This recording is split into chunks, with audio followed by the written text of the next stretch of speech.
forces out of the region so that they can move in. So one could leave that question lingering in the back of one's mind as a potentiality.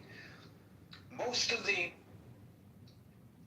people who have analyzed all this, such as the Council on Foreign Relations and others, are saying, no, Gary, that's not a possibility. That this is a classic case of strategic miscalculation, ideological friction, and entrapment into yet another forever war. So while the consequences of this conflict may inadvertently serve the interest of Moscow and Tehran, most of the assessments that I've read about it, because this is a question that's been burning at me, are rejecting the idea of some kind of an intentional accord, so to speak. So I looked at an analysis in Foreign Affairs, which is the publication of the Council on Foreign Relations. And that analysis suggests that when the president initiated the war early this year, he had an aggressive pressure strategy. And he assumed, perhaps naively, and maybe not perhaps based on the facts on the ground, that these massive airstrikes and the assassination of Khamenei would trigger a rapid collapse of the regime or force an immediate surrender. Well, that didn't happen. We know that instead of collapsing, Iran dug in. As Andrew mentioned, they've adapted their tactics. They choked off the Strait of Hormuz. And so the administration now is forced itself into a reactive military cycle with no clear exit.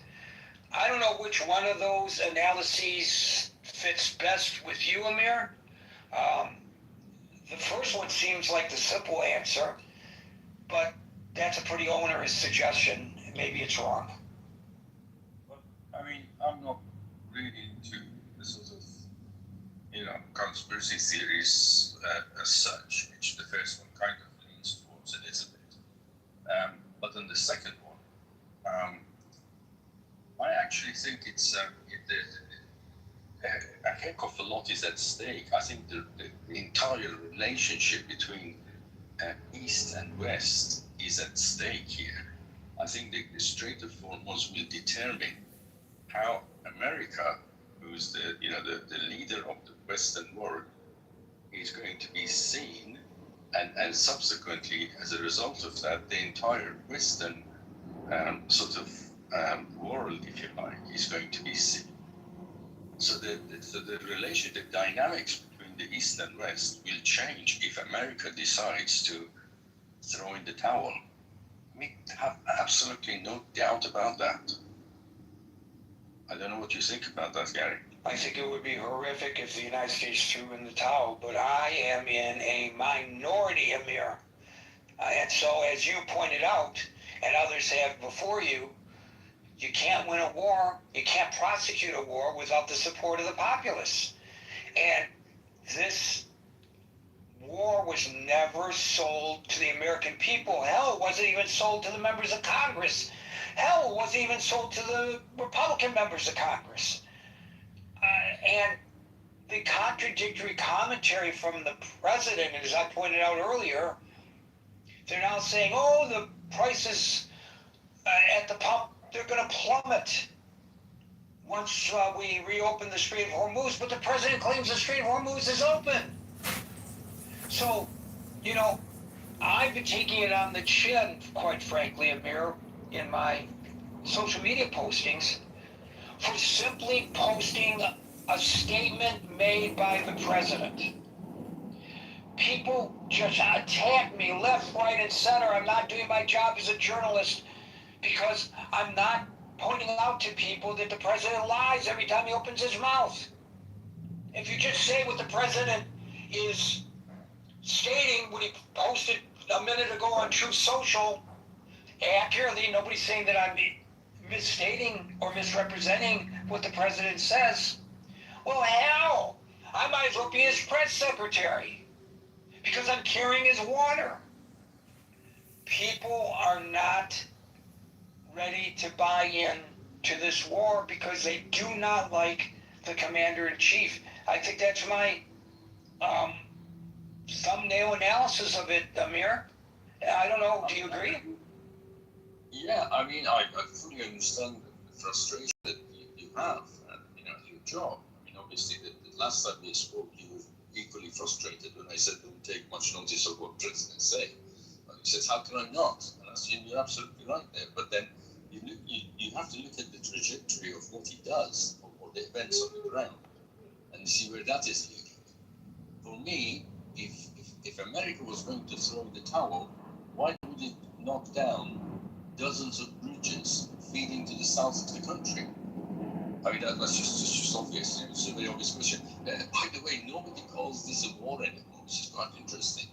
I mean, they're firing missiles at each other, killing people, and all the rest of it. There are about 100 lorries now stuck at the bottom end of Iran. They delivered goods and they want to bring back fuels. They're filled up with fuels and now they're stuck because all these bridges have been destroyed. So it's obviously affecting the livelihood of thousands of people, and not to mention people who are losing their lives. And yet nobody calls this a war because they don't want. I don't know why Iran doesn't want to call it a war, by the way, because it would benefit them if they did call it a war, because it would effectively increase the prices in the West for oil. And I would have thought that's the advantage, but maybe because of the internal politics that they don't want to call it a war.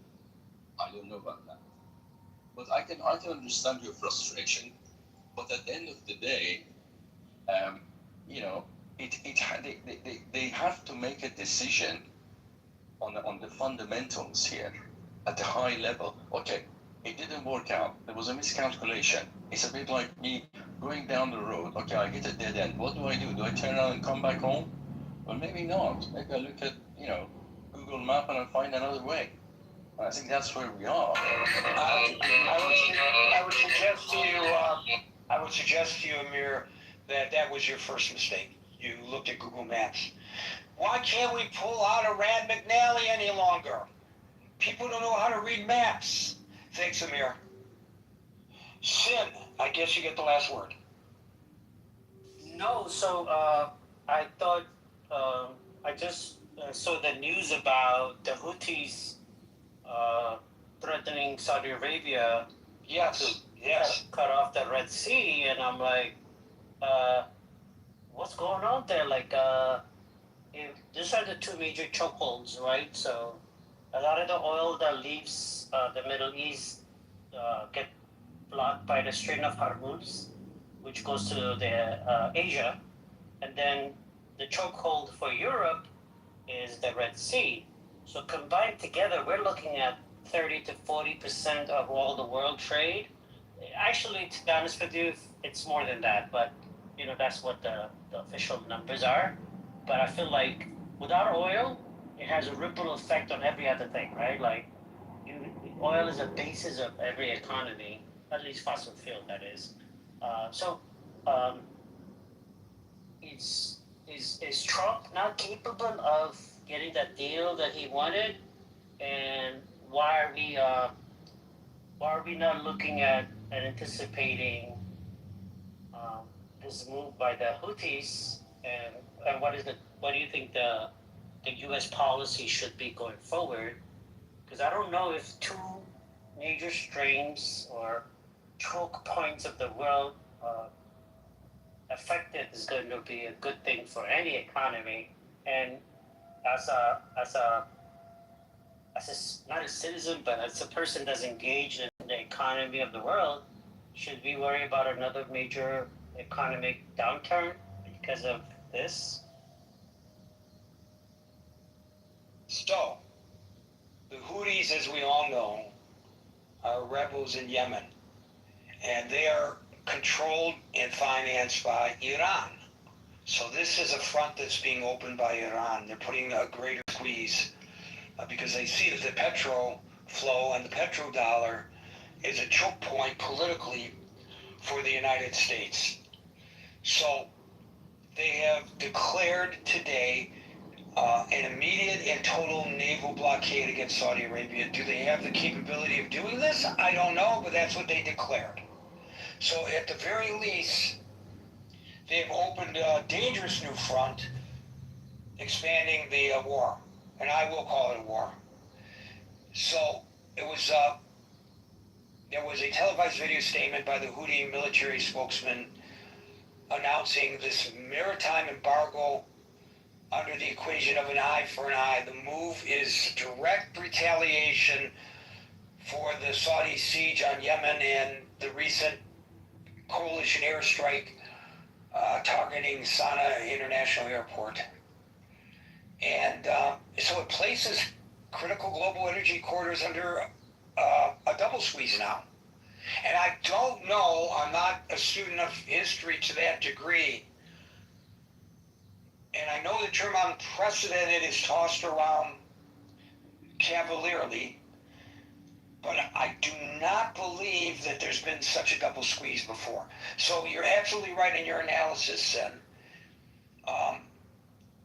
Personally, since you asked me, I think one of the biggest mistakes in all of this was the president's failure to put together a coalition of the willing before going in. I don't know what he was thinking. We do not have Europe behind us, even though Europe is being impacted by all of this. And part of this also has to do with his derogatory remarks toward NATO. Could he have affected the NATO allies paying their fair share and doing more to provide self-protection without embarrassing them on the world stage in the manner in which he did? I don't know. And maybe it was a necessary tool and an effective one, his version of the art of the deal, to get them off the, off their rear ends to do what they needed to do. So at least what occurred as a result of this in that regard, I guess could be chalked up as a success of his administration. But the flip side of that is, what was the cost? And the cost, I believe, for what it's worth, I'm not an expert, others can disagree, but for what it's worth, I believe the cost is he alienated them so badly that there was no way he could go and ask for another coalition of the willing. Because if he had done it and had been turned down, he would have been embarrassed, and that would have made him a loser. And we know this president doesn't like losers. So, can I be fair in your judgment and assessment? I hope you are. Not to say that you're wrong. I think those are weaknesses that could be attributed to the current president. But wasn't it Biden who stopped the Saudi Arabia finishing the job and to get rid of the Houthis back in, if I'm not mistaken, in 2018 or prior to that, when Saudis, UAE, and all the Middle East countries were fighting. First, I think under, I don't know if it was Biden or Trump was in presidency, but the Saudis and the UAE and the Gulf Coalition had taken up the mantle in dismantling the Houthi threat, right? And the Biden administration put pressure on Saudi and the UAE to stop that war, which now we're paying for. So could it be fair to say that it's not just Trump, but the past two U.S. presidents have not done their due diligence in really foreseeing what is now what we're experiencing? So most of the analysis on that would suggest that President Biden never had a realistic military or political opportunity to use your term, eliminate the Houthis. Completely destroying that group was never an option on the table because They're deeply entrenched. They're 200,000 strong, and they control territory housing 80% of Yemen's population. So, without going to war against Yemen, how do you do that? The Republican Party has suggested repeatedly that, and some Democrats have as well, that Biden did a series of strategic calculations and policy shift opportunities to contain the group, and that emboldened them. But to suggest that he had the ability to eliminate the Houthis, most military analysts, not me, but most military analysts would say no. No, I agree. I And I mean, can I'll get to you, go. We go one at a time here. Go it's ahead, about the Sam. Houthis. It's You about gotta wait to your turn. so no, Go ahead, I agree with you.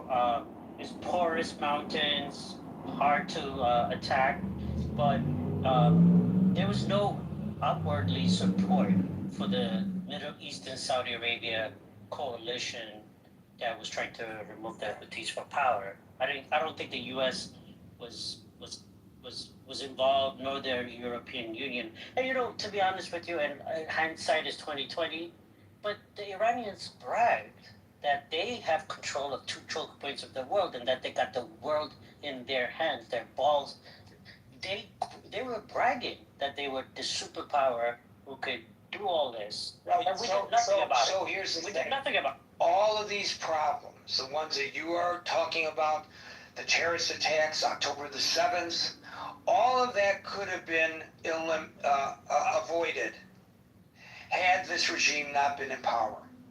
And I think the president was predisposed to eliminating the regime, but the strategy failed.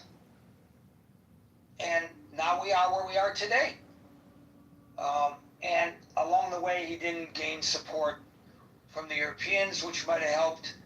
And he didn't sell it to the American people, which certainly hurt. That's my analysis, anyways, for what it's worth. Thank you, Sin. Glow, followed by William. I would love to continue after they're done. Glow. I wanted to share just some news from Yemen. There's a new armed faction. It's called the Free Yemen Movement, and it has declared an uprising against the Houthis from inside Sana'a. We announced an armed uprising against the Houthi movement from within Sana'a due to the crimes committed by Iran and the Houthis. This uprising comes in response to the Houthi starvation, looting, theft, and killing of Yemenis, as well as their violation of, Yemen's sovereignty and the implementation of Iranian directives. Just that. Okay, I don't know about this new use of the term Free Yemeni movement. The Free Yemen movement was actually the Free Yemeni movement. It's called Al-Ahrar, is that right? Do I say it right? That's an historical, I don't know anything about this new Free Yemen movement. I'd love to know more. So message me and tell me what you know. William, and I think we'll have time to go back to Sen. I came up to, basically Amir said that the United States is the leader of the Western world. That's no longer the case. The United States is the wealthiest country in the Western world. The United States has the most powerful military of any single country in the Western world by far. But the United States has, as you were saying, Gary, broken their alliances. They've threatened other NATO members like Canada or the Kingdom of Denmark, threatening Greenland, which is part of the Kingdom of Denmark. The United States has changed from being the lead country within NATO to being the vendor to NATO. So the United States is no longer the leader, and part of that is really the Western world. The alliances are largely held together on economics and an ideological commitment towards democratic governance based on ideas of liberal democracy. And in this administration, there's been an attack upon the economic relationships with our allies, and there's been an attack on the national security, direct national security attacks on NATO allies, and the rest of the world is watching. Everybody sees this. People are paying attention that lead other countries. It's given a lot of uncertainty about our leadership and our commitments with our relationships with the East Asian countries. When we turn on our NATO allies, how does Japan or South Korea or Taiwan look at it? Well, yeah, Trump did get everybody to arm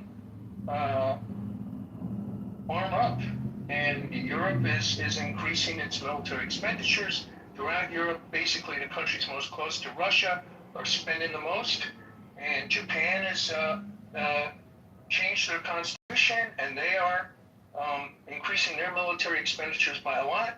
South Korea is getting ready for war, and probably not doing it as seriously as they could, but they, all of our Western allies, the democratic allies that we had, are no longer looking to the United States for leadership, and they're beginning to look to each other and forming new relationships, new alliances, and basically trading around us economically to the extent that they can.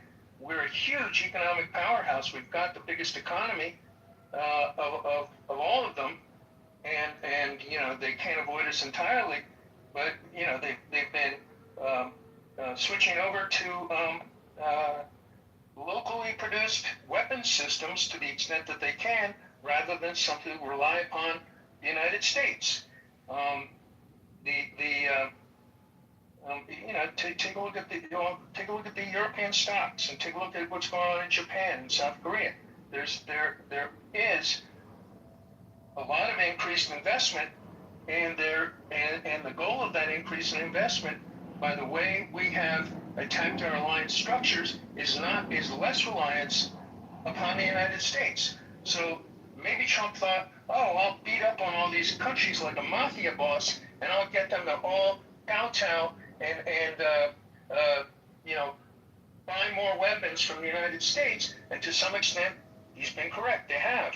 And to a large extent, they have been diversifying away from us, and we have lost the trust of our former allies, and we're no longer the leaders. So I think that's important to recognize and understand. Thank you, William. We'll go to Sid, followed by Amir. Right. So, no, great stuff. Great stuff. So, I think, Greg, you might appreciate my use of this word. America's been going through not a civil war, but a political civil war, right? Where the Democrats and the Republicans are not in the same page regarding where America's future lies, right? So we're suffering from that, right? And the world is seeing that, hey, they're not united. There's such division, and different political groups around the world will buy off a political organization against each other in order to. So like the empire, for all intents and purposes, is dying, right? And that's not a bad thing. America should have never been an empire. America fought off colonialism, built its wealth and its status by not oppressing other countries, but within its own confine. Not unlike the British Empire or the French or the other European empire. So we're not good at this as Americans, right? We're not great at being imperial power and being world leader, and we should have never been involved in that. a haphazard of what happened in World War II with the British and the Germans, so forth and so on. Without going deep into the historical context, I would say that with great power comes responsibility, and we are responsible in how the world is going to be. We have a stake to play. Now, I think it's easy for us to just simply blame Trump, but I think he's reactionary, right? So he's reacting towards what he sees as a threat to what it is American power. And he's pressured the Europeans to take more action, but they said, no, we don't want to put boots on the ground. You got to beg us, you got to do all that. And maybe he lost patience. And maybe he should have been more patient, right? But the thing is, whatever it is, we're entering a multipolar world where power and structure are not only situated in one area of the world. Western power. The Chinese are coming up, the Russians have a role to play, and so forth and so on. And we have to be realistic, and I think Trump is the only realistic man out there right now. Not to say that the way he handled business is correct, and I think he takes uh, decisions off the cuff rather than having a more well thought out policy. But he's dealing with the situation that the world is. We have to forget. We have to get over. The center of power is no longer Washington, D.C. There are many centers of power, and this is going to continue for a very long period of time. And right now, who's hurt the most with the closure of the Strait of Hormuz is either China or Asian countries. Who's going to be hurt the most with the the Red Sea Strait, Bab el being closed? Europe and North Africa, right? Where, you know, all the wealth is accumulated, right? Um, so who should be more responsible? It's the people that have a stake. America is a self-contained, insulated uh, part of the world. We don't have a lot to lose here. The rest of the world do. And I think it's going to wake them up and take more responsibility. That this type of action by the Iranians and the rebels in Houthi in Yemen, those are not contributing to a betterment of the world. They're not the group of people we want to see have a say in how this earth uh, survives the next hundreds of years. We're not a best example. We do a lot of pollutions. We do a lot of crazy stuff and selfish stuff. I get it, but it's much better than the ideas of those countries. So right now, I think instead of blaming Trump and blaming America, the Europeans and the Asian countries need to wake up and see the path forward is to contain Iran and get rid of the Houthis. And I think the Houthis are the bigger threat to European wealth, and they should wake up and do something about it rather than complaining that Trump is not the greatest guy. He's done this, he's done that to us. No, now wake up and do what you need to do, which is to secure the Bab el which is a choke point for what 10-20% of the world trade. And also, let's also keep in mind that Saudi Arabia's diverted all their oil resources to the Red Sea, and they need to come out through the Bab el to go out there to Asia, right? So not only Bab el is important to Europe, it's also now important to Asia as a choke point. So rather than saying Trump did this, he broke this, let's move on. Let's figure out the way forward. Get rid of the Houthis. Like I said before, the Biden administration put a lot of pressures on the Saudis and forced them to stop their operation. If they had continued to do their operation by now, the Houthis would have been gone. And what else did we do not to support the Saudi coalition or the UAE coalition? So we're paying for the past political mistake of the Democrats, as well as the now mistakes that the Republicans have made under Trump. So it's a sticky situation, but we got to move forward because the world economy right now is under threat, and that affects all of us here and everyone around the world. You know, the blame game is over. What are we going to do about this? This is my concern, Greg. Thank you, Sin. I've got some breaking news. Gary. Sorry, that's it, Greg. That's okay. I've got some breaking news that directly related to today's discussion. The Pentagon now says nearly 100 U.S. troops have been injured in the last 2 weeks of the Iran war. The disclosure follows a New York Times report today that the Defense Department was withholding from the American people casualty figures, a report that the Pentagon attacked is inaccurate. And then suddenly they release these figures. So nearly 100 injured in the last 2 weeks of the Iran war. Amir, followed by Matthew. Just very quickly with regards to what William said, I mean, I tend to agree with a lot of points that he made, but it has to be seen in the context of Trump window in the US. I mean, the US is much, much bigger than Trump.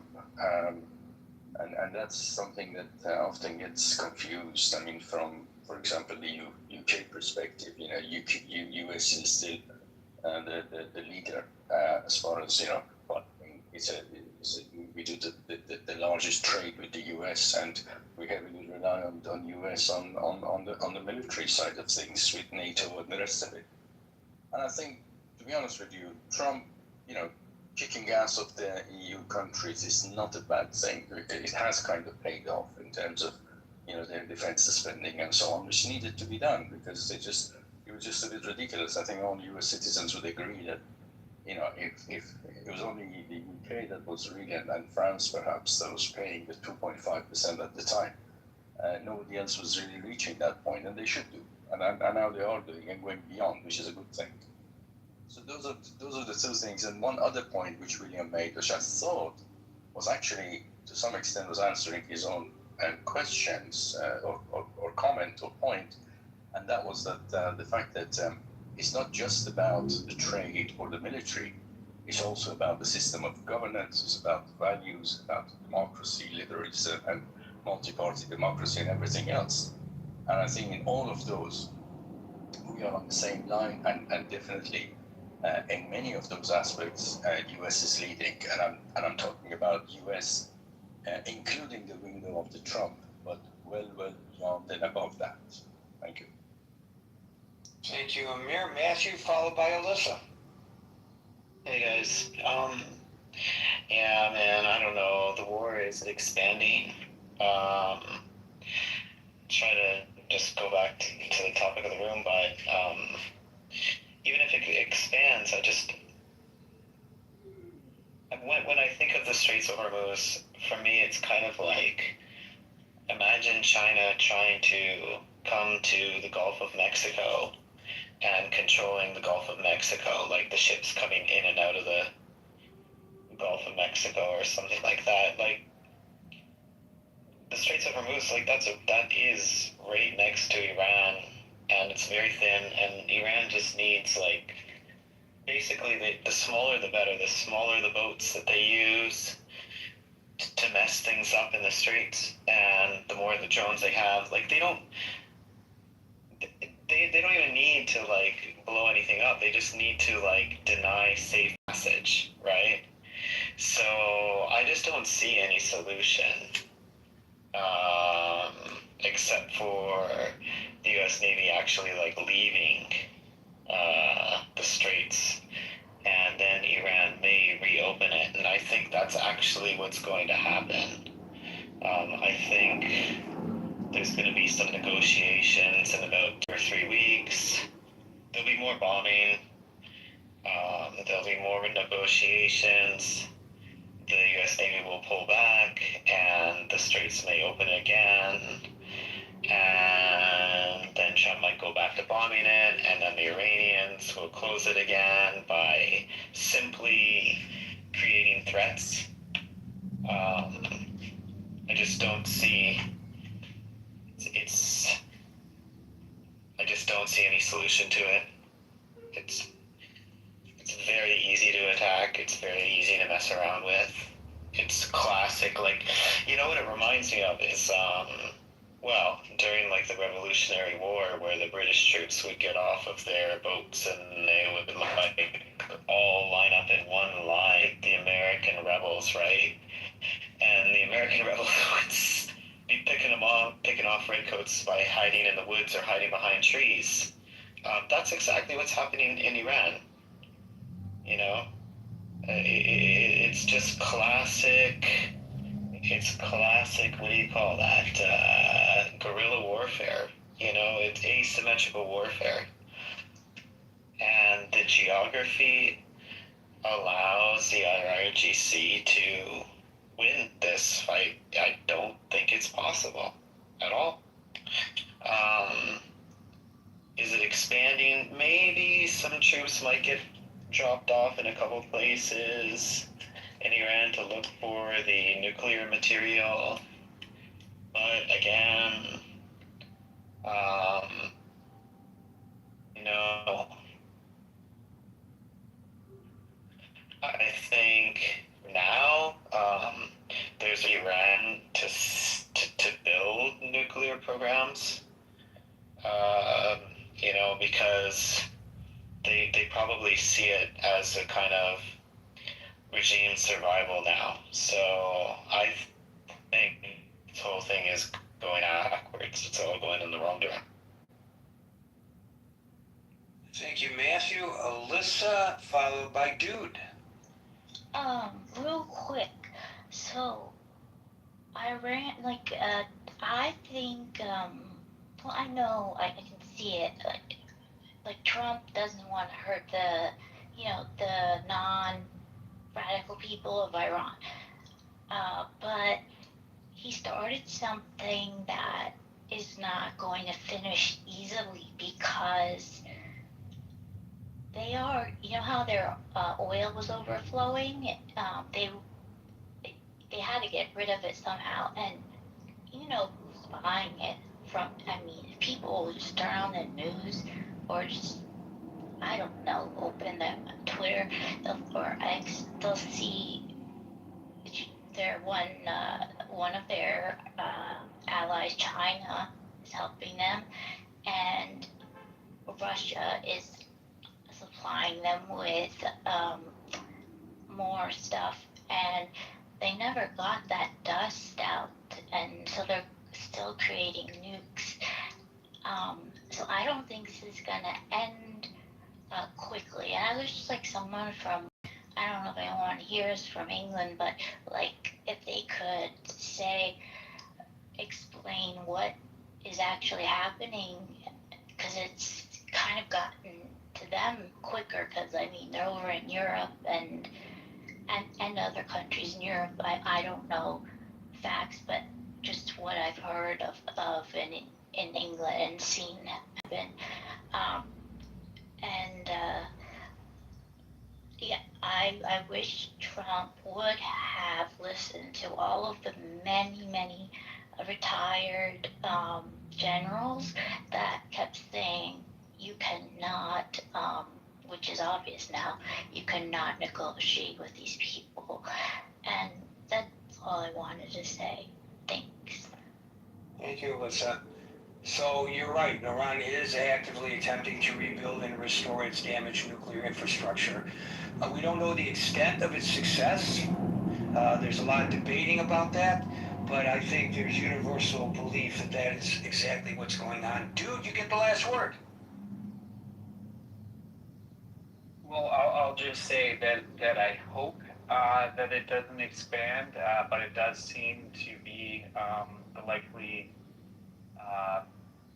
situation that the world is currently facing. Trade corridors matter.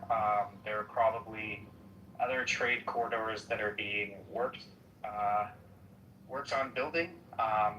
Africa being a continent rich in resources. Russia and China and America are probably looking at different economic and trade agreements that will either dissipate.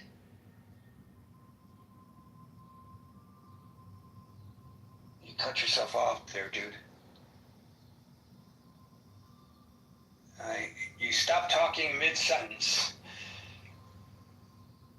Go ahead, try it again, bud. Apparently he's got a technical issue. Folks, we're here Monday through Friday at 5 o'clock New York time. So until 5 o'clock New York time tomorrow for the next edition of the Critical Thinking Forum. Everybody be safe, be well, and peace out.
sort of shared place with equal access to citizen and non-citizen alike. That is a place. I will open a room now. I will open a room. If you are a man has balls, no problem. I will open a room. How's it going? Doing all right, man. Good to see you one time. Yes, sir.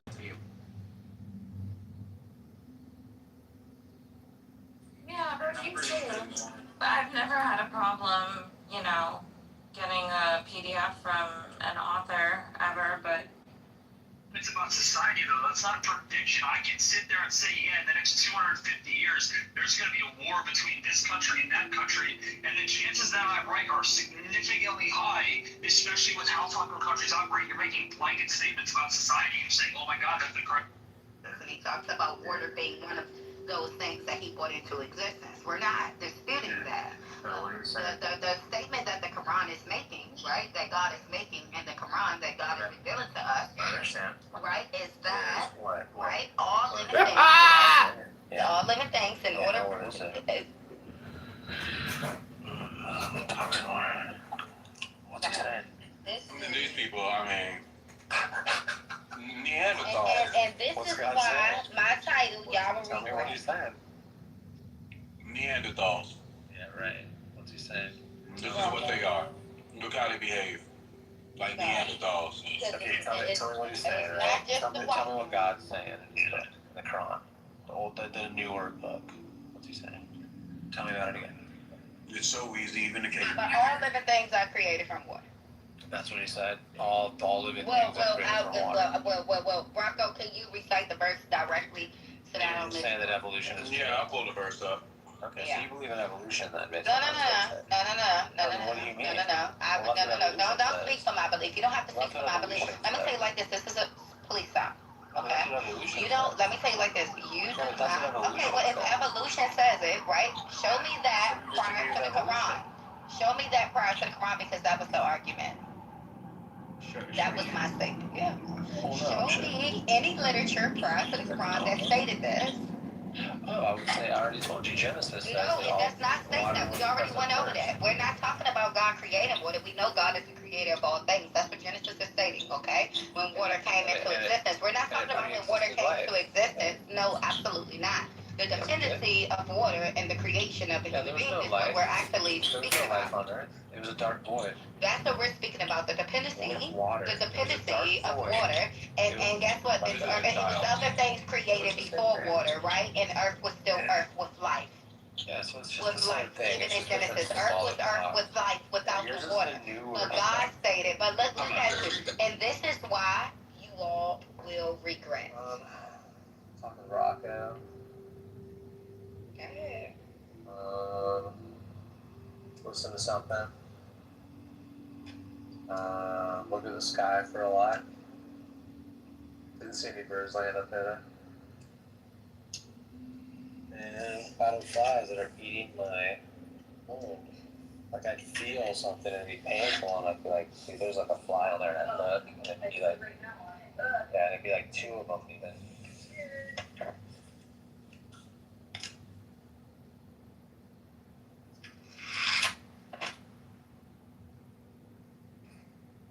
I seek refuge with Allah from Shaitani accursed.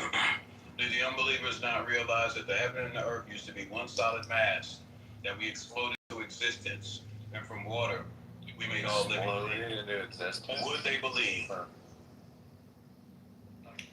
don't know who says we exploded into existence. I don't really think so.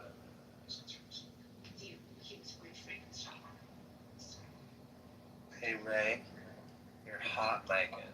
That's to be expected, I suppose.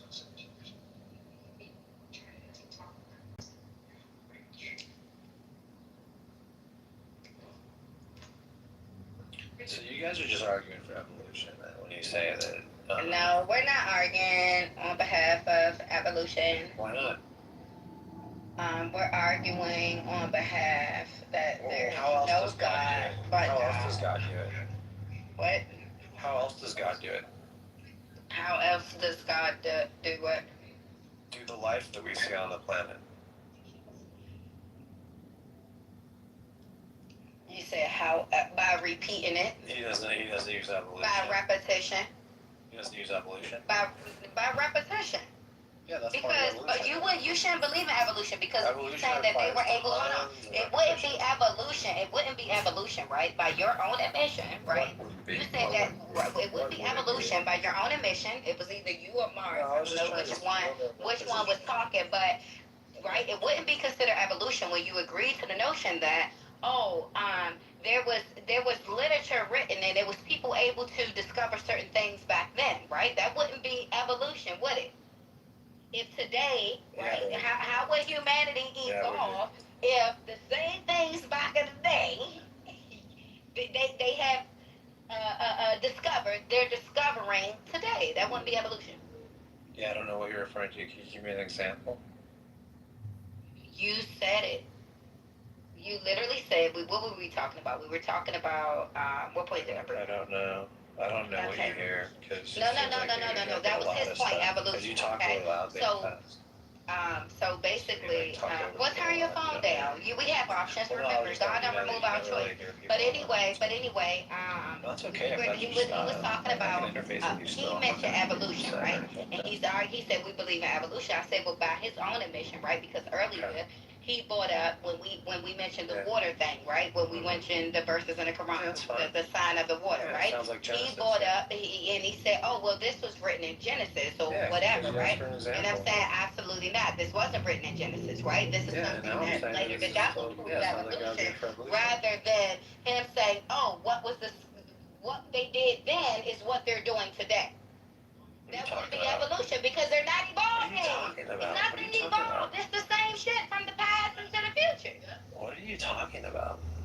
Sure, you can ask now. You don't take a lot of meds during the day, do you? You usually just take them for No, I'm not you. If we're in exactly, if there's evolution, why are things staying the same? By your admission, things are the same based upon you saying, "Oh yeah, we're talking about a new phenomenon. You're talking about something of the past.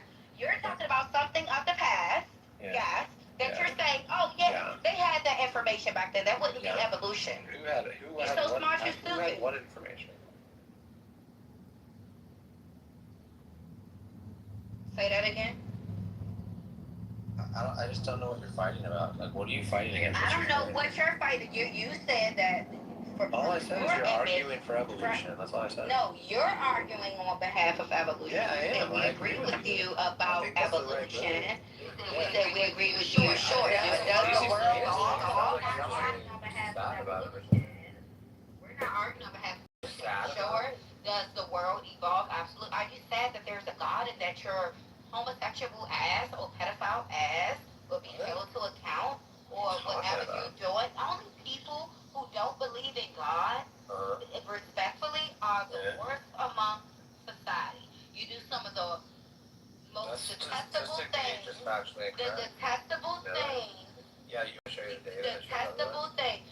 Well, let's show the data about how more white Americans are atheists. Let's show the data on that. Did you know that it's mostly white Christian men that are perpetuating all of it? It's more. Did you know that fact? Well, theirs are reported, right? Because people don't go around saying, yeah, I'm an atheist. People don't go around saying, yeah, I'm an atheist. What they believe in when they fucking rape somebody or when they fucking look at child porn. They don't go around saying, I'm an atheist. This is why I looked at it. So of course it's going to be reported more. I know you dummy. Of course it's going to be reported more as far as churches and all of this stuff because they allegedly supposed to be Christian. Whatever. But nobody is going to be like, I'm an atheist and I rape somebody. Keep the mask on longer than that. You don't have to drop so fast. No. Stop. Hi, Ray. I'm happy to be here in the name of God. I joined the house. Thanks for having me, Ray. No problem, huh? Yeah, so it still sounds like, based on your reasoning, you would be arguing, in fact, for evolution, based on your reasoning. That's okay. Hi, Ray. I've heard Honey Badger in other rooms, and he doesn't really say anything intelligent. He kind of just like does this put down game, but doesn't actually say anything. He doesn't state any facts or any opinions. He kind of just like comes into rooms and just doesn't really say anything. So I want to thank you for leading the room. All praise God. Death to the atheists. They are low IQ. They are lonely, bored people, and I feel bad for them that they don't like to read books and they just come onto a conference call app to make their self-esteem, feel better. That's my observation. Thank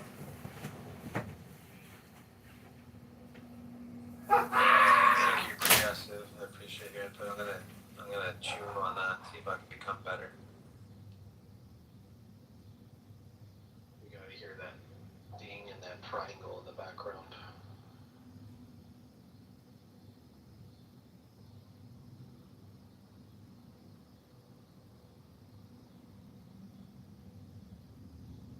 I don't know, what would you call them? Philosophers, maybe? Or what do you consider Alan Watts?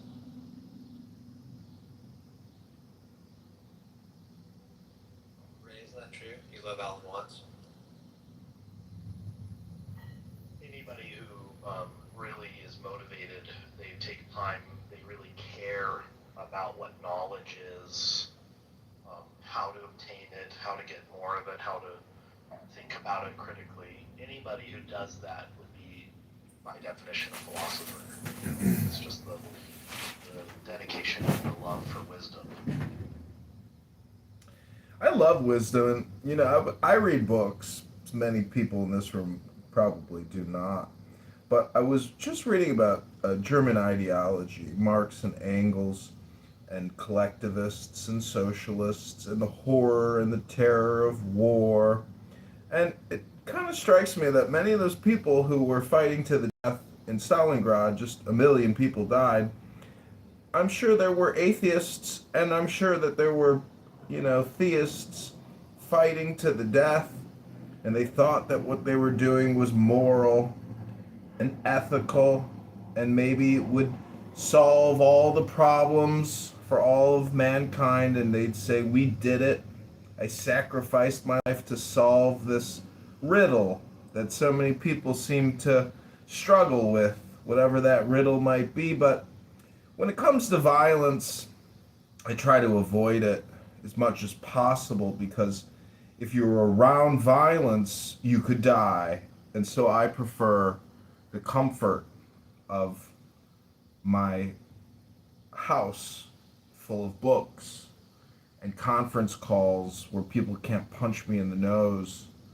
But it just strikes me as amazing that people waste so much time having irreverent conversations over and over again, repeating themselves endlessly as if it's like a video game that they just love or one of their favorite movies like Terminator 2 or Back to the Future. And it just amazes me as I observe human behavior how bored and lonely and not creative people are. Pretty lame. I don't know what they're afraid of or what they're hiding.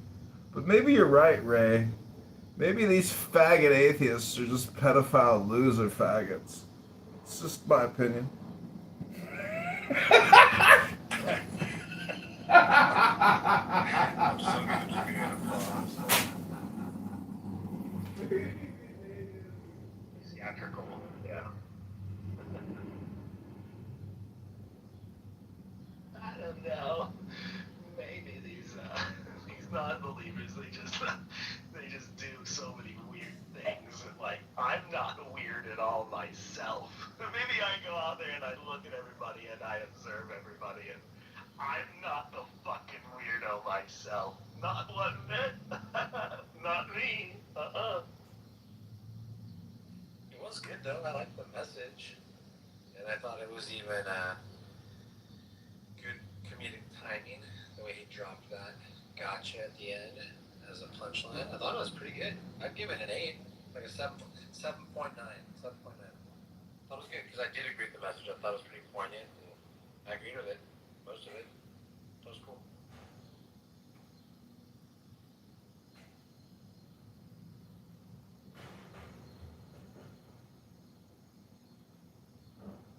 So thanks, Progressive.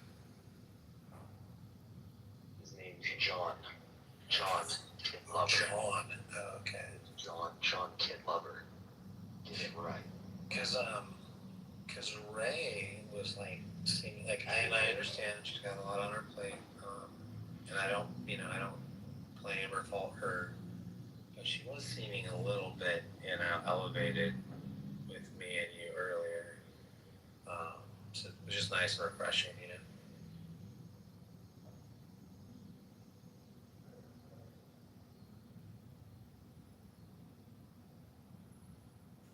John Kitover, sorry.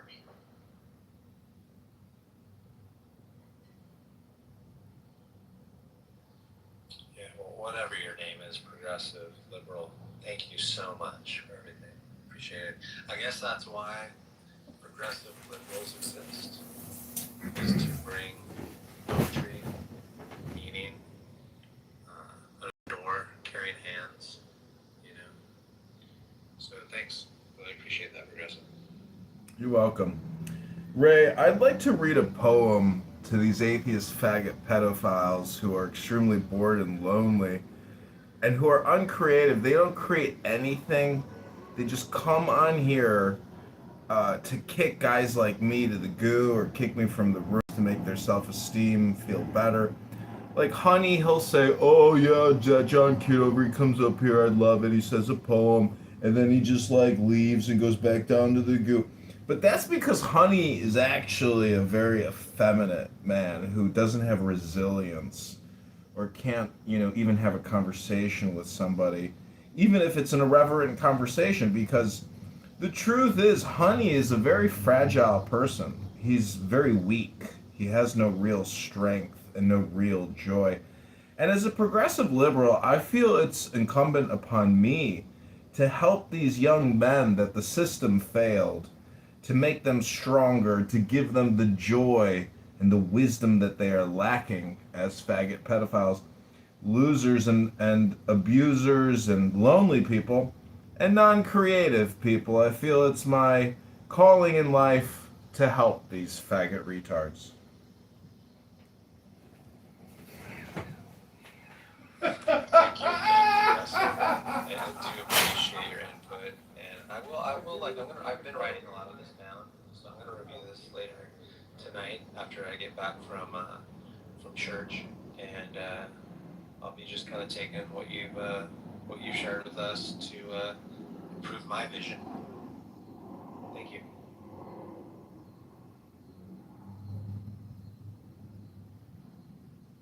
And not one person will think that you are a lunatic and a fucking weirdo yourself, progressive. Not one person is gonna think that.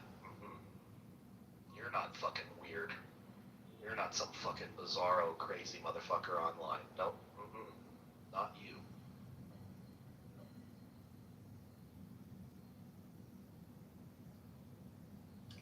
And I do wish you well. I hope your stand-up paddleboarding exploits are a service to you and others in your community. I know you have been running for Congress for quite a while now, and I hope you get in. I hope you made it.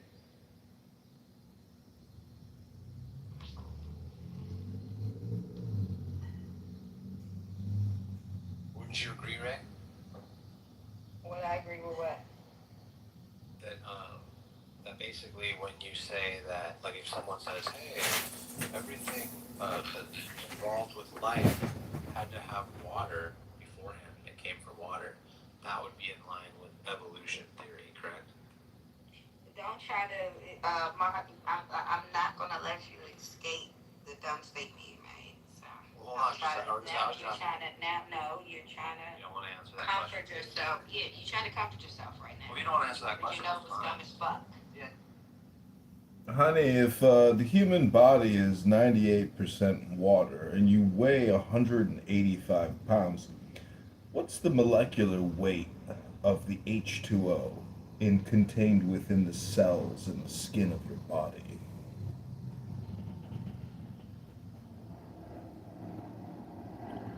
Like 140 pounds.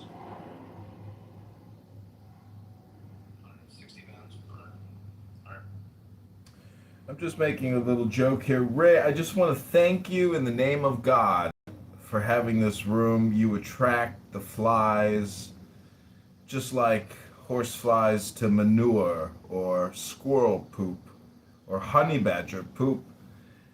You are like the candle that brings these mutant moths to the barnyard, or to the church, or the library, or what you might say, library.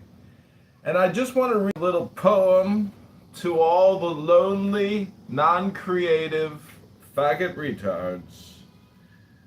It's called The Devil, and I hope that this helps illuminate you and teaches you a little wisdom about how retarded and how much of a faggot you are.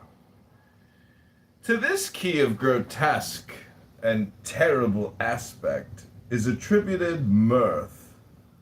The devil is that horrible character of exoteric dogmatism which is so ridiculous to an enlightened person like Progressive Liberal here on Clubhouse. But deeper than this, the figure represents the delusion of outward appearance. Key 15 is the opposite of key 6. Hence it shows what happens to us when we fail to use our faculty of discrimination. The ancients declared that the devil is God inverted. This refers...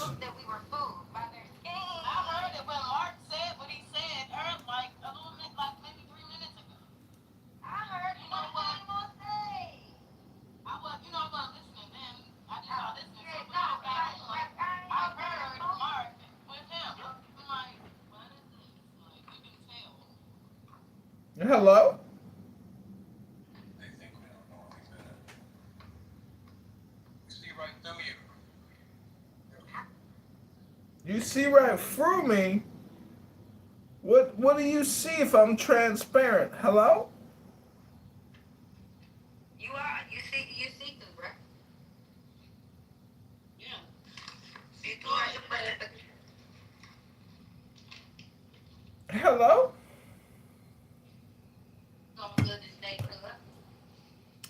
Well, since you don't like my poetry, maybe I could play you a little song on my Chinese flute as you look through me.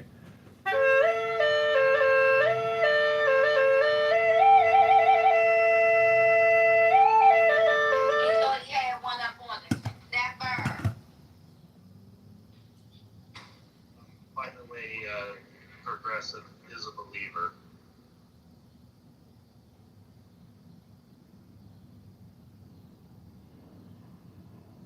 Interact with the stupidest fucking people. What's your degree in? I mean, technically I have a bunch, but I have political science. Technically, you have a bunch of degrees. I've never heard anybody say that before.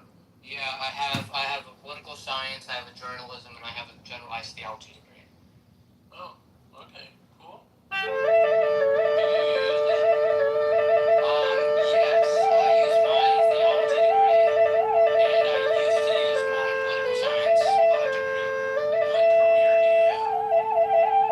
I teach intro classes. Oh, that's awesome. On what level? It's horrible. College.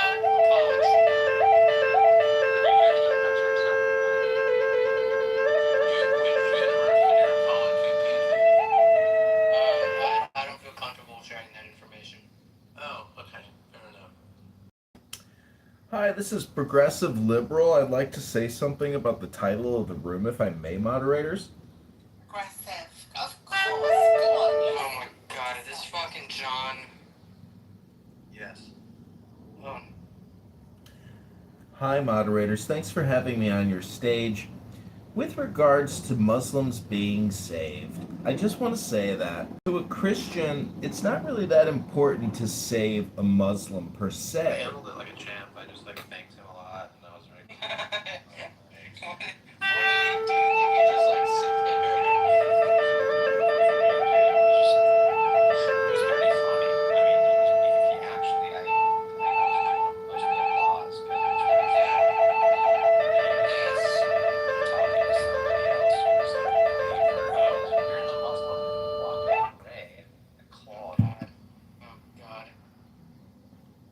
Room from Hell.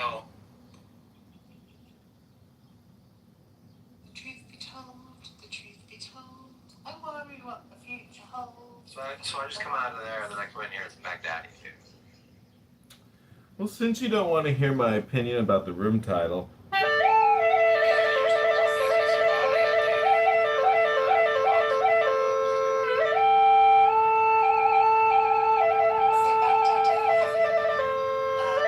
come to the conclusion that you have the evidence to justify the claim that God does exist and that you know He exists?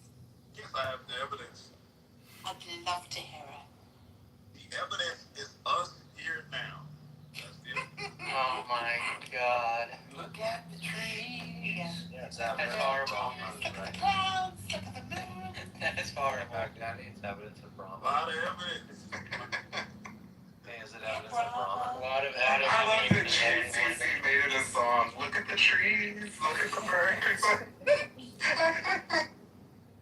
Look at my dirty knees, I fall down when I climb these trees. I get mesmerized when I look in the sky at the birds that fly by. I get dizzy in a haze from climbing these trees, trees, like goodness for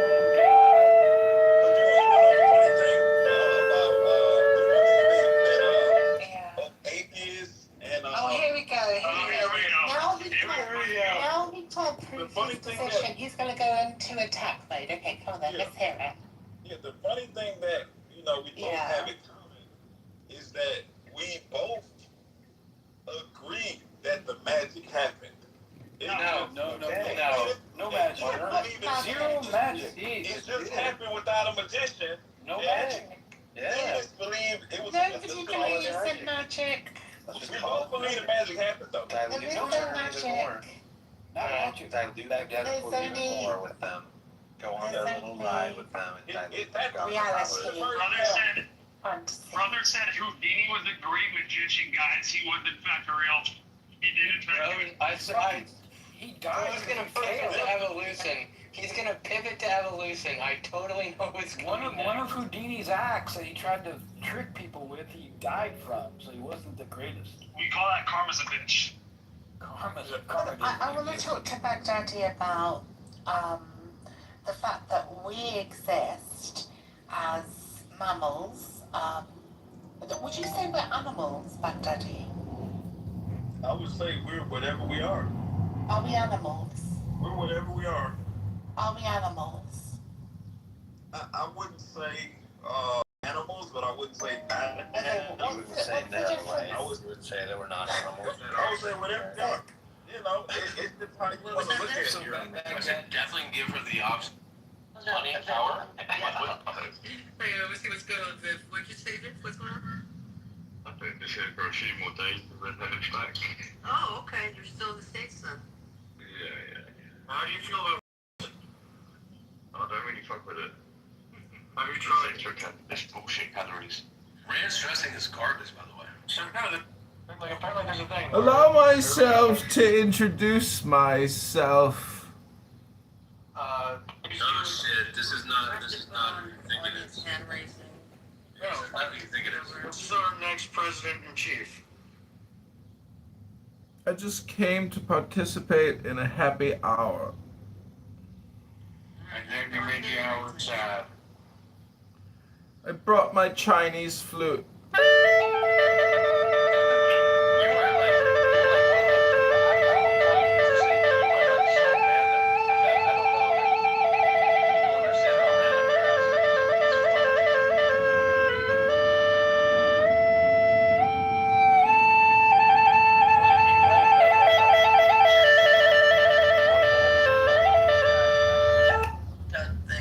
I definitely feel like when you went to high school, there were some unresolved sexual assault charges. Projection mirror says what? The projection detection system has been activated.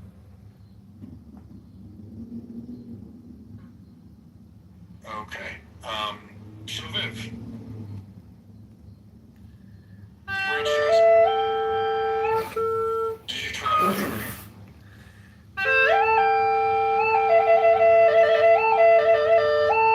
See, Viv, in America, ranch dressing is best used on a chopped salad or to dip your pizza in. I have dipped my crust in ranch dressing. Do you think that steak's good? And Viv, how about you? Have we really nothing else to talk about? Let's talk about this. Toilet paper. Who rolls paper up or down? I'll watch you right now. Tristan, you have an opinion? I've never actually done it with intent. Let's do a quick toilet paper survey. Who here uses a baby wipe after they drop a deuce at 8 a.m. and throw that baby wipe in a separate garbage? You do. Get the flushing away. Yeah, that's actually it's so random. That's funny as shit. It's not really that random. But they're not actually flushing the It hasn't happened. Do you live in a building? Nope. Really? So they will. They are. Just next to you. I They do. don't break down the same way paper does. Yes, but I don't use them every day, so it allows time for them to freeze. I feel like every day is much better choice than one. You've been told that. Where on your ass, like wherever the hell you're spraying it, that's like you gotta get used to that. No? No. What do you mean? Have you ever taken a shower? You just put water on your body? What's that Hi, mean? everybody. Welcome back to Happy Hour, where Clown House users are confirming that they have shit on their ass right at this moment. It's up to them. What do you mean? Seriously, why would you do that? Your first use in Austin, it wasn't like all shocking. No, it was just like nice comfortable spray and move. Oh, that's nice. And then it's a little drier and it dries it. The spray's warm. And, Oh, you have a dryer too. yeah, it's got a little hair dryer and stuff. Interesting. Yeah, and the door, like it's got the whole thing. It's just self-warming. Oh, it's a fancy one. Danelle, do you have a bidet? But Dave, the guy doesn't even have a bathtub. He's got a walk-in shower. I'm gonna be honest, if I get the parasite, I'll be very happy I have that bidet. Everybody's talking about this explosive diarrhea salad parasite, and they just came out and said it was all fake news. It was alleged. It was presumptuous of the CDC to diagnose America with explosive diarrhea. More or less fake news that exists because it's existed for a long time. Then it's a pandemic, I guess. Robert I don't Kennedy, think anybody called it a pandemic. at the CDC conference call, Kennedy was like, "We got a problem with explosive diarrhea. The salad's all infected with E. coli, and everybody's getting explosive diarrhea." Listen, is it a girlfriend, John? Projection mirror says what? Do you have a girlfriend? I think you have a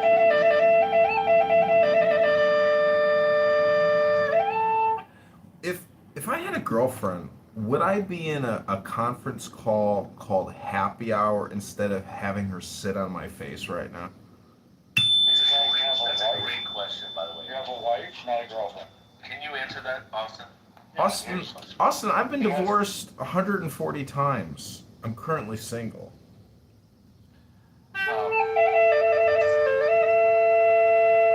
Are you a matchmaker? Because I'm looking for a matchmaker that specializes in neurodivergent faggot retards.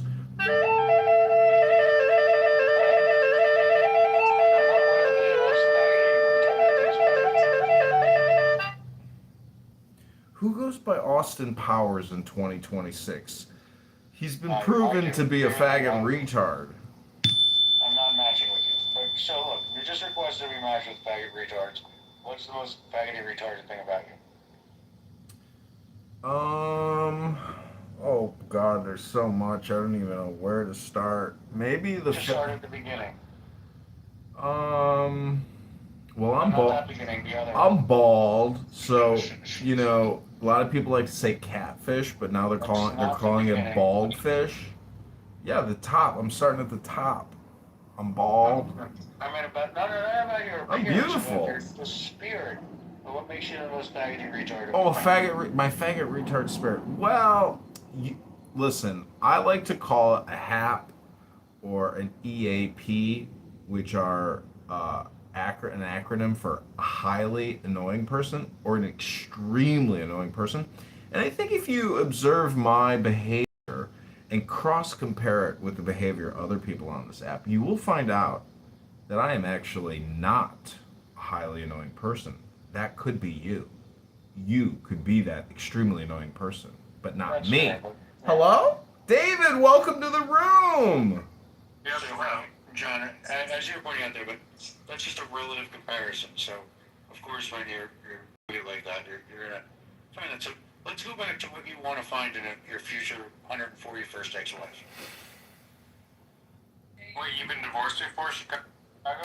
Yeah, according to Maimonides, my favorite Jewish rabbi, I'm a divorcee 140 times over because every woman you've ever slept with is technically your cosmic wife. Really? No, your hand doesn't count. That's fucked up, by the way. Yeah. It's an interesting point, though.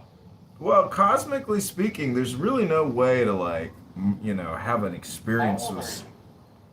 It's not important how old I am, Dr. Powers. I guess 35, right? No. Let's say you are 50. No, he's definitely older than that. He's mid-40s. Yeah. Or low 50s. 40. I'm 43, and if you want to see my social security card, it's tattooed on my arm. If you want to see it. 23 minus 18. All right, so that's 25, right? Now, Division. yeah, so. David, welcome to Happy Hour. What are you drinking, Dr. David? So, Chicago, have you been John, to? I'm going to Paris never been to next week. Do you have any recommendations in Paris? Oh, go to the Bourgeois cafe, and then go to the Proletariat nightclub. Can you send me the link? John, have you ever been in a long-term relationship? Austin, I've been engaged, and yes, I've been in long-term love affairs. Austin, what's your point, Doctor? I'm just trying to figure out your numbers here, because, it looks like you were getting married and divorced every 2 months since you were 18.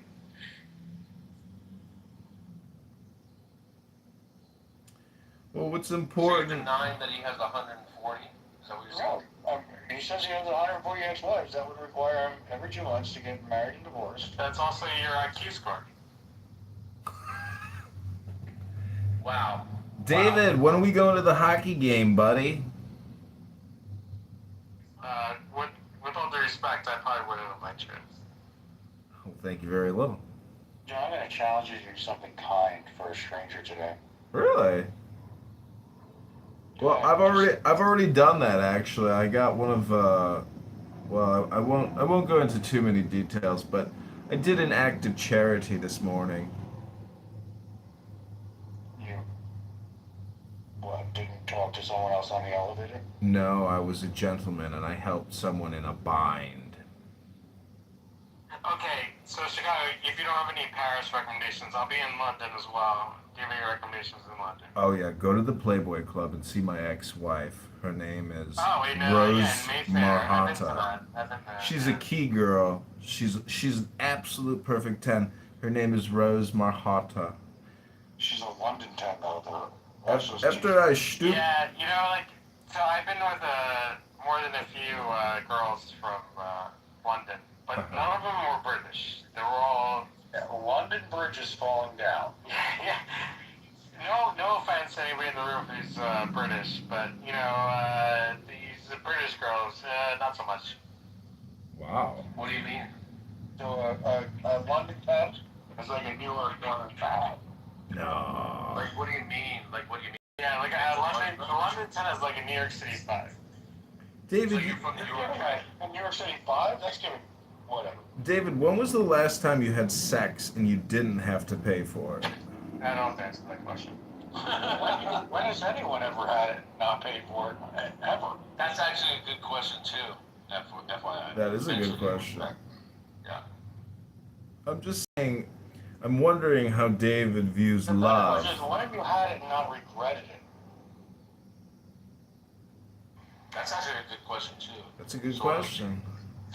I've heard if you want to fuck her in the ass, that's how you know you love her. Wow. No, man, I'm not about like. That's not one of those good questions?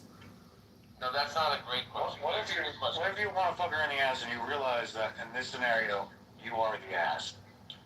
Yeah, man. Once you go there, it's all over. Like it's downhill, in my opinion. But go ahead. No, I agree. But I've seen some porno videos that made me rethink some of my past former sexual experiences, and I thought to myself, you know what? I would like to have tried that position with that person. Wait, so Albert, do you have any recommendations for me? Chicago, with a little bit of surgery, you could get that like confident voice you're going for.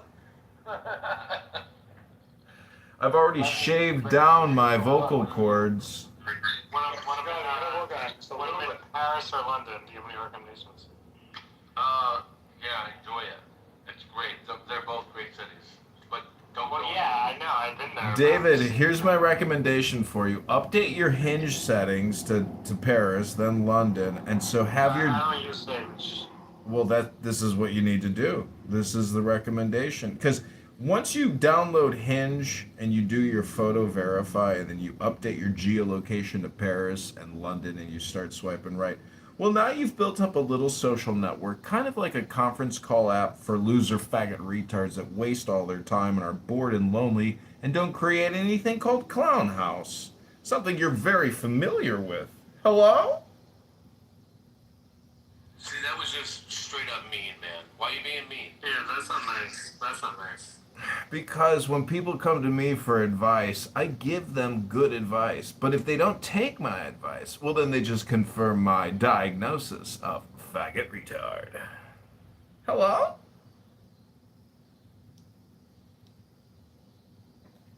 Nice, man. Were you dropped as a child? Like, did your mommy not love you? Sergio, I actually have a recommendation, David, but I'll give it to you in private. Yeah. Let's go. Hopefully it's better than a Playboy cup.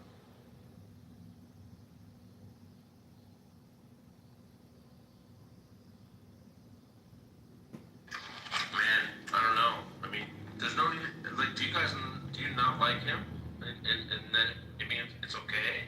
But to be mean, just to be an asshole, that's not cool. Oh, well, David was asking for some unfiltered advice. I thought I'd share some good ideas with him, but he's a lazy What's up, Austin? faggot retard. Tried to hook line, but you did not accept. Oh, I'm sorry. Do it again. David's the kind of guy who's so lazy he doesn't even have a Hinge account. And then when I look at my friends' Hinge accounts, they are so lazy they don't even message the girls that they've matched with. I say just copy and paste a response. You're not even talking to people. God, you're fucking lazy.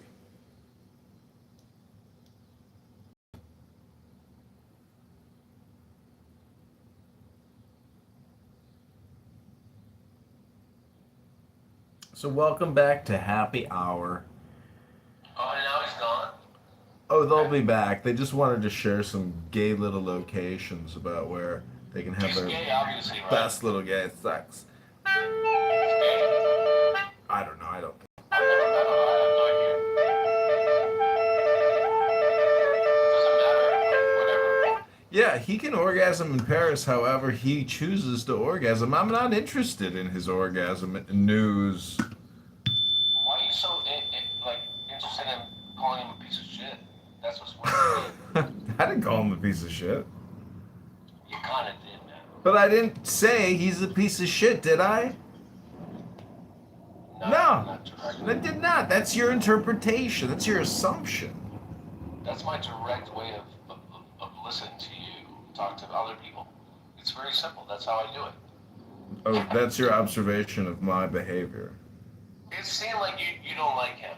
Like you were being an asshole to him. Well, what did I say? What did I say that was so insulting to David Bobadilla? I don't know what you said to him. You call him a fag and whatever, right? Oh, a faggot retard is a term of endearment nowadays. Okay, wonderful. Haven't you ever been to a happy hour before, faggot?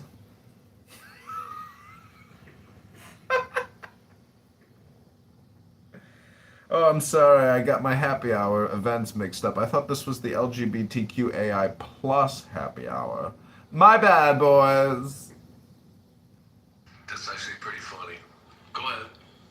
Keep going. I don't know why you're being an So I'm just saying that, like, if you've never looked up LGBTQIA plus and you don't know what the plus is, it means twin flame. It comes from a 1990s indigenous tribe that had rotating work assignments for both males and females. It's called twin love. Plus inclusive. I mean, you definitely have a creative mind, bro, which is good. I hope you're using it. Like, it's fun to listen, sort of. I hope it's productive. Oh, it's super productive. It's more productive than David Bobadilla. Oh, by the way, I'm going to Moscow. I'm going to Moscow on Friday. Have any recommendations for me? Left on your ass, bro. I don't know why they left, but it's cool. I would rather you not just badger people, but go ahead. This is a happy hour, Albert. You know, people are here to take some shots. Relax a little. They ran off to their little private. They'll be back. They got nothing better to do. What do you think they were here? They got nothing to do. No, maybe they want to have some fun and talk about, interesting shit and not be berated or bullshitted. That's not, I don't know if that's in your vernacular. Yes, absolutely, yes. So you got all of these degrees on your wall, now you slow all of a sudden doing a comment. One can tell the truth. I answered your question. I said yes. You don't want to tell the truth, so just... I don't have a problem with the truth. Right. I You don't don't. want to tell the truth, so just be quiet. I don't have a problem with the truth. I just felt... Because you're saying, oh, when this morning? No, yesterday. Well, yes, absolutely.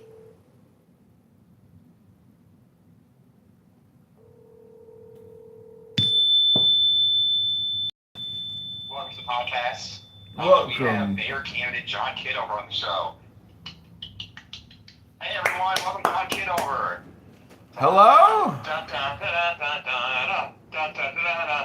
Hey, Hello? John. Hey, this is mayoral candidate John Kitover. Hey, Max, how are you doing, sir? How's the campaign coming along? The TV show is great. John, something that's very unorthodox, but also there's some throwbacks. There's a lot of former Governor Mike Huckabee, who played the saxophone. Bill Clinton famously would join up on stage too with saxophone and guitar. Can you tell the audience on your decision to start the John Kitover band in the middle of your mayor's race? It's right. Every time I go out on a Friday or Saturday night and I film a band, I automatically label them the John Kitover Band on YouTube.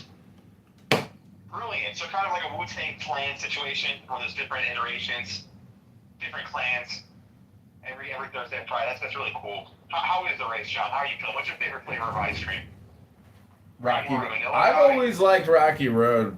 I love the marshmallow, the Rocky Road. fudge, the walnut. I mean, who doesn't like a good Rocky Road? To keep things light, what are your thoughts on Israel versus Palestine? What do you think? Well, Rabboni Shalom, I heard they have a New York City subway down there below the Gaza Strip, and they're still shifting munitions and fighting. Why can't we just have peace in the world? Rabboni Shalom. Shawarma for everybody! It's called halal buckets. They sell like Gaza chicken strips. I think that's very clever as a dish. Nice. But I was calling you. There's what's it called? Tishbah. Tishbah. Are you on the white party at Guantanamo? Oh, Rabboni Shalom, I want to meet a hot brunette Jewish chick named Tish. It's a singles party. Tish with a tush. Actually, it's the date that I got married. And should have got married on, which that was the big mistake, because we got married on the holiday portion. But the after portion is supposed to be very romantic. You know, we're supposed to meet someone. But no, yeah. Aaron Del Mar in the news. Yeah, for what? We'll find out. What, the lawsuit? Lawsuits. It's the David Pritchard suing him too. For what? For the whole. You saw the video of the guy getting arrested. Yeah. I think they have a credible. There's probably a credible argument. They probably know more than I do. That like Aaron probably leaned on his Palatine connections to make that happen. Because they're suing the city of Palatine, Aaron, and the guy that called it in. Because they probably might have been enough to charge it. I don't know, but they charged him with assault. That's crazy. He got found not guilty, by the way. And I was at the trial, and I wouldn't invite you to live stream, but you go to jail if you live streamed it. But that judge looked like he wanted to kill himself the entire time.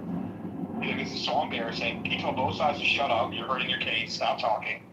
And when I looked at the judge, his name is Nowitzki. He's one of those judges that got demoted for. He basically would let off 2 people that ended up murdering. He was domestic court judge. And 2 people he puts slaps on the wrists on, during domestic violence trials, they end up murdering their spouses or significant others. And so they demoted him. And so he was on freaking Dave Pritchard Palatine's GOP trial. Kill me. The entire time, hands on the face, smirking, angry contempt, yelling at all the lawyers. So it's pretty interesting. But basically, the Dave Pritchard side lawyer, and he texted me straight up. They're suing Aaron. And are we on the podcast? Yeah, you're live on the clown. You're live on the clown show in the clown world. I want to break some news. There's some news that we're getting that this lawsuit is actually funded by Brian Castle, because he's upset that Aaron removed his son from the main person. Welcome to Clown World. But really, all politics. They say all politics is local. That's not true. All politics is petty. Welcome to Clown World. Tell them what you want. What's the word of the day? Word of the day. Oh man, that's exciting news. Live, man. Very exciting news. And I gotta write some articles. Do my thing. I got my new startup company. I'm very excited about.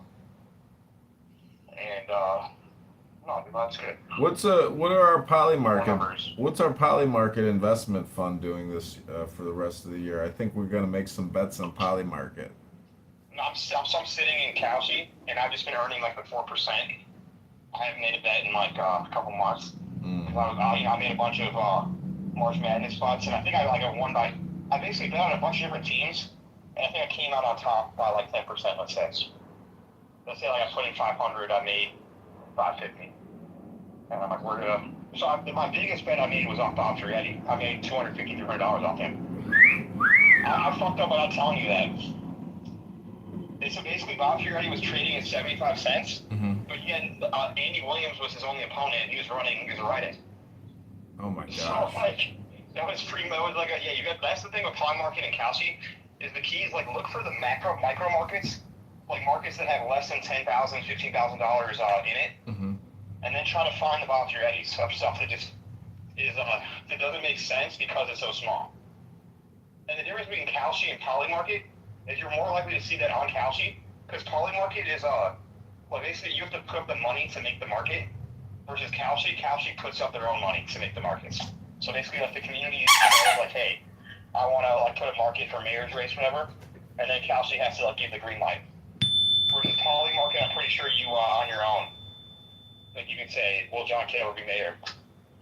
And then for that that could be interesting too, is because I think the opportunity for you to make money is maybe you can kind of be a market maker. That's my name on Kalshi. I'm a market maker. Do you want Harpo? That was my favorite from the Marx Brothers, dude. I love a huge Harpo fan. I was just reading. Pretty lady. Yeah. Yeah, Jerry Lewis. Oh my God, he ended up being a total jerk. Did you see? I saw a video of his daughter. All the charity people were probably weirdos, like him and Bob Hope and Yeah, I'm I sure heard he was a that. weirdo. I heard Bob Hope And, that. his movies don't. Like, he basically was the Adam Sandler of his time, but like his movies don't. They don't like stand the test of time. Like I could watch Duck Soup tomorrow or Animal Crackers and like laugh my ass off. Watch Marx Brothers tonight, you'll laugh. Yeah, I've got DVDs on Marx Brothers. But you know who they say? You know that movie Eyes Wide Shut by Kubrick? Yeah, great movie. They say that. It's okay movie. They say that the guy who was throwing the like elite sex parties. Yeah, they say that. Yeah, they say Bob Hope was a bad man with all the USO stuff and going overseas. Like, 'cause think about how much more shit you can do in the war zones. I don't know about that. I'm just saying that, like, if there is some kind of like elite cult or something like that, like they say. Do you know what happened in Syria and the Kosovo when they basically there was the allegation that basically elite people were paying. There was that war going on, that conflict in Yugoslavia, whatever, and like rich people were paying money to just snipe people. Do you hear about that? Yeah, I've heard about that. Did you know it took 750,000 Soviets that died in battle to kill 250,000 Germans in Stalingrad? Not surprised. So 1 million people died in bloody glory for. They wanted them to die because they. For what? So the commies just don't care about human life, and they were literally giving them more. You get a rifle, you get some ammunition. It was complete bullshit, and because they really think that the central planning, whatever, the central committee, like the GOP, like should have all the power, and like should plan everything. And it's hard to plan everything because so many people. So that's why all the commies always go like depopulation route, or like the education camp route. Because it's much easier to plan. If you have Yeah, I mean it's true. You wipe out your future political enemies in the mass casualty battle. But anyways, I was going through a book today. But yeah. So the campaign to elect John Kitover, I'm gonna update the antidote. And when can you you make it official? Because then I think you should start like texting Shia and really get some press. it's official when I start putting up videos of me collecting signatures. When are you gonna like make your like file? There's no file, as you said. I just submit my petitions. That's it. If you're never gonna submit well, I guess you are. You're gonna submit like 3 petition sheets. Yeah. But but then you're only gonna be a candidate for a month. I think you should try to. No, I'll submit. I'm gonna submit. Like I'm gonna get a couple petition sheets and go downtown and just submit. That's it. Smart. And I'll be right after you get kicked off. Absolutely. I want to be right in for as many things as possible, as I said. And then and there's a chance I might run for alderman. Because I just don't like alderman. I don't know. It'd be such a waste of time. I'm gonna do a lot of publicity. I'm gonna shoot a lot of videos at the Thomas Jefferson Copper Memorial, Bronze Memorial, and I'm gonna have my petition sheets there. I'm gonna say, if you live in Chicago and you are a patriot, come to Jefferson Park today to meet candidate John and sign the petition to liberate Chicago on the Constitution held by Thomas Jefferson. Yeah, and I think you should be the leader of like a movement. That'd be awesome. Yeah, it's got to be a movement. It's basically like starting like a political cult. And I can look at a little bit. I mean, look at Marx and Engels. Marx and Engels kept saying that it's not the bourgeois that's going to lead the revolution; it's the proletariat. Proletariat. If there's any hope, it's with the proles. So I gotta connect. That's why I've decided to go full on LGBTQ, AI plus. Because I realize that I need as many votes as possible. So I'm going to embrace what I consider to be illegal and unethical and immoral behavior, which is same-sex orgasm or attempting to have same-sex orgasm. Jews should run for office. That's why I say Jews should run for office. Like you force you to set out to win, kind of. But I support it. Because you see, there's so many fat, ugly faggots in the LGBTQAI plus movement that they can't even achieve orgasm. So they're not actually gay because they can't It's not a successfully. community, dude. It's like, there is no community based on actions. You know what I'm saying? What do Like, you I'm mean? not, They got Pride Month. That's like, the just 'cause I month do of push-ups, I'm not in action. the push-up community. Like, what the fuck, dude? Like, am I in the push-up community now? Because I do push-ups? Well, if you go to Like, the it's fucking gym, ridiculous, man. you know, I realized today I was at the gym and I was like, I would rather invest more time trying to meet people or hot chicks that come to this gym than socialize on Clown House with a bunch of losers who repeat themselves all day, every day, and do the same Smart. stupid shtick. Smart. 100%. Your mind's in the right place. Yeah, because I'm like, wait a minute, I have a community here at the gym, and I'm not even meeting all the hot chicks that I see like every day. Why don't I introduce And a lot of myself? them have similar interests. There was a girl that was very good looking in my gym, but I was engaged at the time, so I wasn't entertaining anything. But like, it turns out she was like wearing Trump stuff out of nowhere. Like, you never know. Yeah, I saw a hot chick at the gym with a black Trump MAGA hat. Like, couldn't tell it was a MAGA hat unless you looked really carefully. I feel like the gyms are like leaning way right. And there's like a few like random Kaepernick types. They're like a dude will like wear a Kaepernick shirt. Or like there's this lesbian at my gym that will be like who's eating all the pussy? Who ate all the pussy? Like, she'll wear that shirt to the gym.